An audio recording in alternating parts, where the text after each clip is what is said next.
SSC GD Ranidanga নিয়ে তোমরা আমাকে বারবার প্রশ্ন করছো বা মেসেজ করছো যে দাদা রানীডাঙ্গার আপডেট দিন। তো আজকে আমি রানীডাঙ্গার আপডেট দিয়ে দেবো, বা কল্যাণী বা দুর্গাপুর। তো রানীডাঙ্গাতে তোমাদের কত পাক দৌড়ানো হচ্ছে বা মেজারমেন্ট কতটা হার্ড বা লো হচ্ছে, আমি দেখো যেটুকু খবর নিলাম, বা এক ভাই গ্রাউন্ড কমপ্লিট করার পর সে আমাকে ফোন করলো 550 মিটারের রানীডাঙ্গাতে তোমাদের এসএসবি রানীডাঙ্গাতে তোমাদের 550 মিটারের ট্র্যাক, অর্থাৎ তোমাদের 9 পাক দৌড়াতে হচ্ছে। গ্রাউন্ড খুব ভালো এবং স্যারেরা খুব ভালো মেজারমেন্ট করছে ওখানে, তোমরা জানো।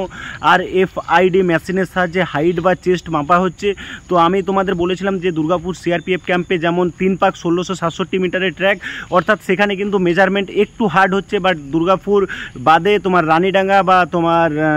রানীডাঙ্গা বা কল্যাণী বিএসএফ ক্যাম্প, এখানে কিন্তু তুলনামূলক মেজারমেন্টটা খুব ভালো হচ্ছে এবং ছেলেরা অনেক ফিট হচ্ছে। বাট খুব সুন্দর তাদের সাথে ব্যবহারও করছে স্যারেরা। তো তোমরা রানীডাঙ্গা নিয়ে প্রত্যেকেই কিন্তু কনফিউজ হয়েছিলে যে কত মিটারের ট্র্যাক হবে স্যার, প্লিজ বলুন। তো আমি তোমাদের রানীডাঙ্গার বিষয়টা বুঝিয়ে দিলাম।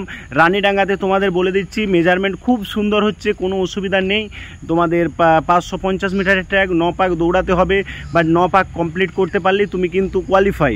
তো দেখো এবছর কিন্তু তোমাদের হাইট বা চেস্ট খুব সুন্দরভাবে নিখুঁতভাবে কিন্তু মাপ হচ্ছে। এখানে কিন্তু 0.5 বা এখানে 1 সেন্টিমিটার বা 2 সেন্টিমিটার বা 1 সেমি 2 সেমি তোমার যদি রানে কেটে যাও, সেখানেও তুমি কিন্তু ডিসকোয়ালিফাই। মেশিনের সাহায্যে তোমার কিন্তু স্লিপ বেরিয়ে আসছে, বাট এখানে কিন্তু তোমার করার কিছু নেই। তোমরা যদি আমার চ্যানেলে নতুন হয়ে থাকো, অবশ্যই চ্যানেলটি সাবস্ক্রাইব করে রাখো। আরও বিস্তারিত A to Z তোমাদের সামনে আমি ইনফরমেশান আনবো।